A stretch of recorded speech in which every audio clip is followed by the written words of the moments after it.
Imagine waking up each morning to a team that's half asleep. Even though the stakes have never been higher, you're facing market shifts, resource constraints, and maybe even burnout. But here's the truth. In tough times, inspired teams don't just survive.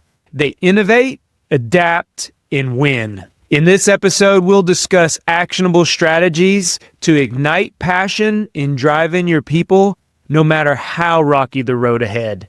Are you ready? Hey everyone, John here. Hey everyone, John here. Hey everyone, John here. Hey everyone, John here. Hey everyone, John here. Welcome to the Leaders Leading Leaders podcast.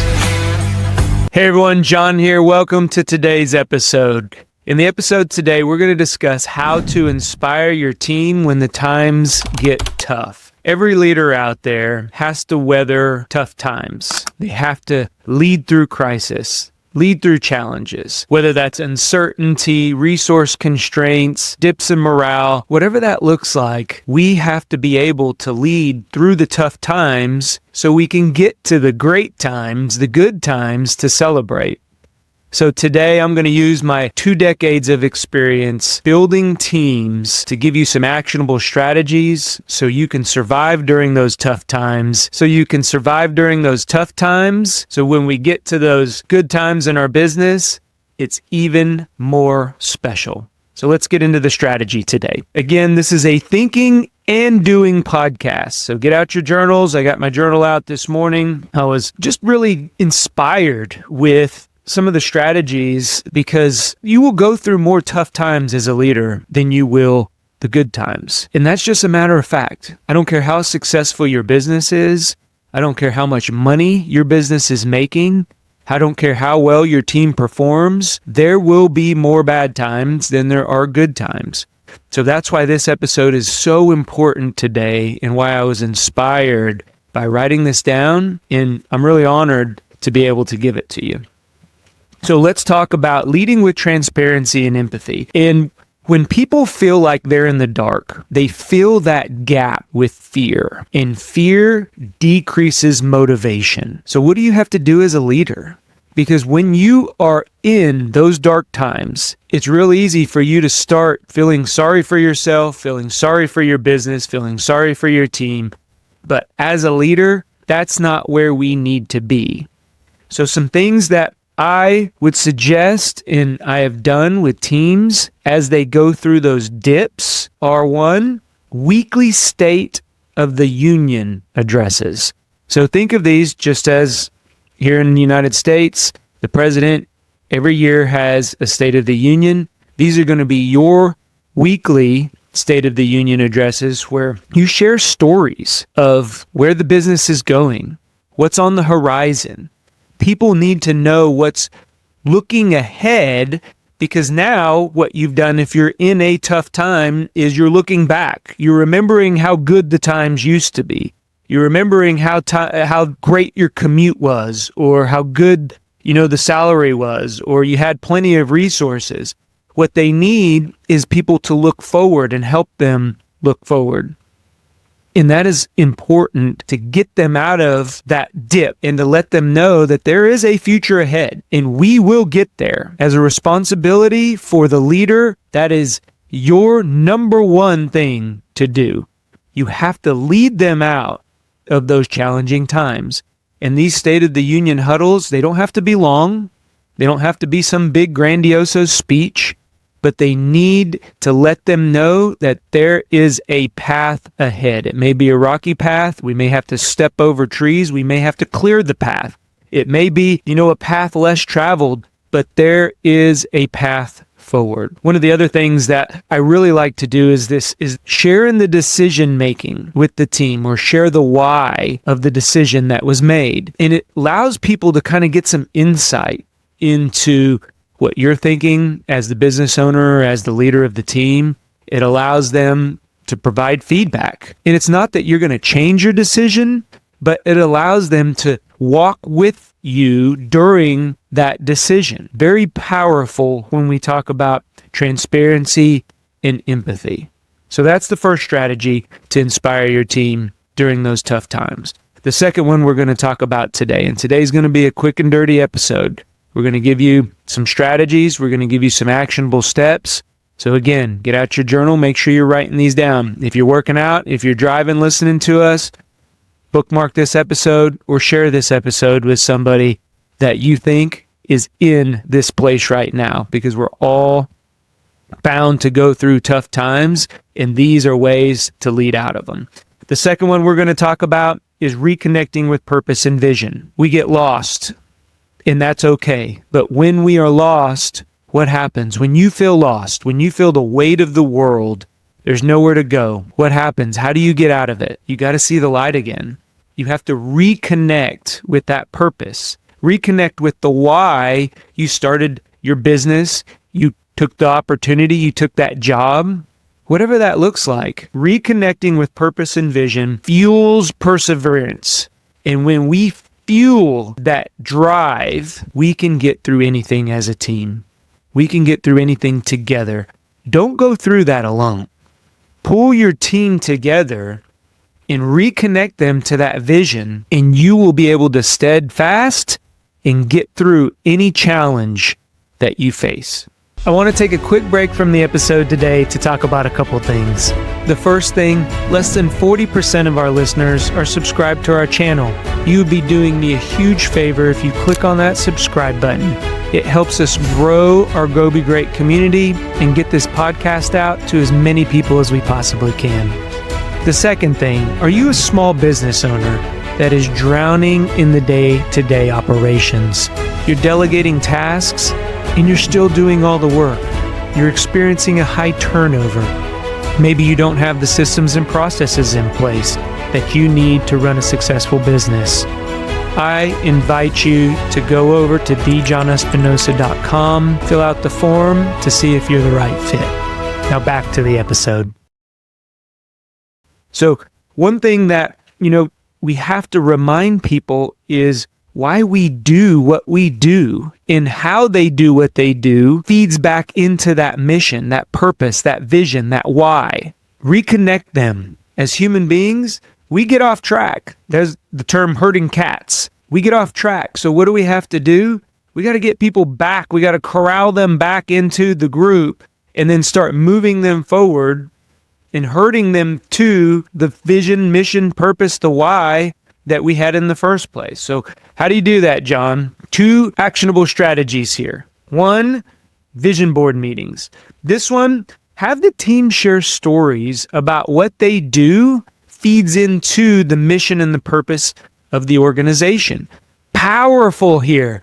A lot of times people come to work, clock in, start up their computer, whatever they're doing that day, finish it, go home, and actually they're probably thinking about home, what they got to do that evening around lunchtime. After lunchtime, they're like, okay, I got to get my chores done. I got to, go to Susie's ballet dance recital or take Bobby to, soccer practice, whatever that look. They're already beginning to think about what they have to do during the day, that evening, to provide for their family, or maybe it's another job, whatever that looks like. But these vision board meetings, what that does, it reconnects what they're doing back to the vision and purpose of the organization. So no matter how small somebody's tasks are in the organization, they need to understand how that work feeds into the overall vision, mission, and purpose. I'm always reminded by the story of the NASA janitor who was asked what they do and how it feeds into the mission and vision of NASA, and they simply stated,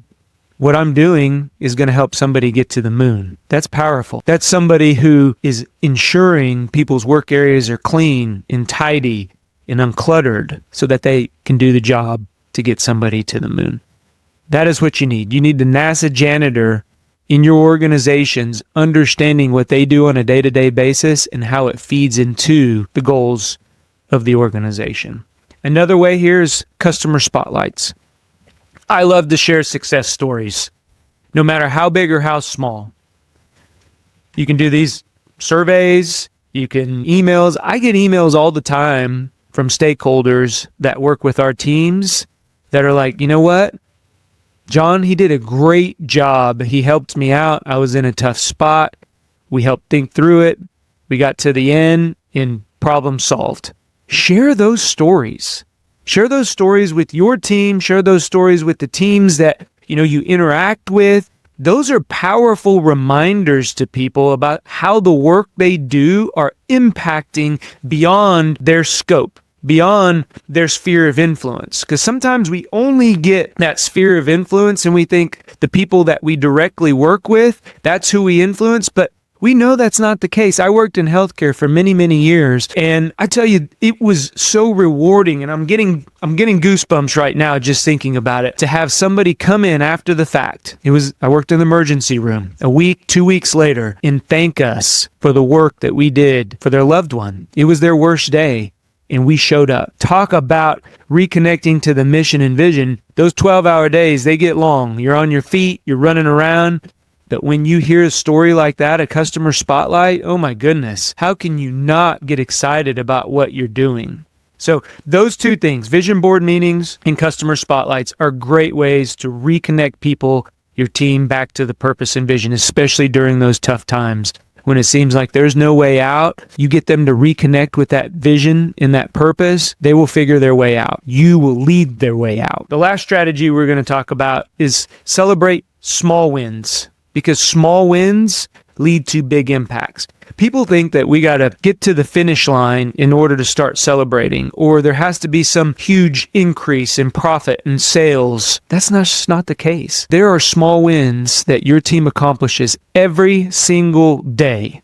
Day in, day out, because remember, consistency builds companies, not big wins that happen every quarter or once a year. It's the consistency that you want to acknowledge and that you want to create a culture of. And that is done by celebrating those small wins. So under pressure, when times are tough, it's easy to forget about the progress that we've made on a day-to-day basis. But I want you to, again, to hyper-focus back into that. If you are there, if your company and your team is in a tough time, and you are not at least acknowledging progress made every single day, even if it's small progress, even if it's just maybe fixing one machine in the big system that will help you eventually get to that bigger win, but it's the fixing of that.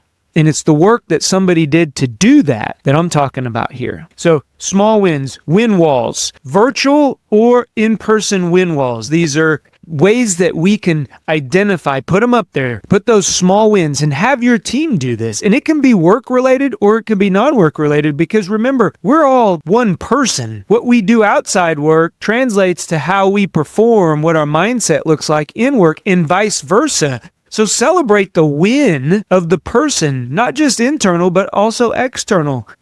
Because if I'm winning outside work, outside the environment, I'm going to win inside the environment, and vice versa. Winning is winning. And so this win wall will celebrate your team's wins no matter what. It's the person who's winning. And now we can rally behind them, congratulate them, whether their kiddo graduating, or maybe they've reached a milestone outside in their side business, or maybe somebody that they love has overcome a challenge, a health challenge, or maybe they've hit their goal weight, or they've consistently got 10,000 steps in the past week. Celebrate those wins. That's what I'm talking about on this win wall. Celebrate, celebrate, celebrate. And then Spotlight Awards, and this is peer-to-peer Spotlight Awards. I had a great leader who we would do corner office meeting, virtual corner office meeting, and we would start out that meeting with the Spotlight Awards, and I absolutely loved it. And it was simply going around the room, shout out, kudo, thank you, whatever that looked like. But it was peer-to-peer, and the power of that is now you work into the culture that recognition. So eventually you don't need a corner meeting to do that. It naturally occurs. Those emails naturally get sent back. Just thank you for accomplishing this. Thank you for helping me do my job, or thank you for helping me make my life easier. That will start to happen naturally. And when that builds, now what you've done during those tough times, you're going to be able to pull back on that. That's going to be your foundation now. And that's what this is about. That's what this episode is about today, is just the simple things. Everything that we've talked about today on the empathy side and transparency side, from the weekly State of the Union, take 5 to 10 minutes. Those ownership decisions, allow them to look insight on how those decisions are made, to reconnecting the purpose and vision. Man, I tell you what, these vision board meetings, they don't have to take a lot of time. Pull people back into why they did or why they started down the path, right? And then celebrate those small wins. These are small things that you can do today and implement them. So let's recap the formula for success. Transparency plus empathy equals success. Purpose plus vision equals success. And last but not least, celebrate those small wins. There is no doubt in my mind that this formula is going to get you through those tough times so we can get into the good times in our organizations. I believe in you. Go be great. Talk to everyone later. Bye-bye. If you like what you're hearing, do us a favor. Click on that subscribe button, give us a thumbs up, or leave a comment. That lets us know that what we are putting out benefits you. If you want additional information or resources or learn how to work with me, head on over to thejohnespinosa.com, because when we become better versions of ourselves, it helps us get others to where they're going. Go be great. Talk to everyone later.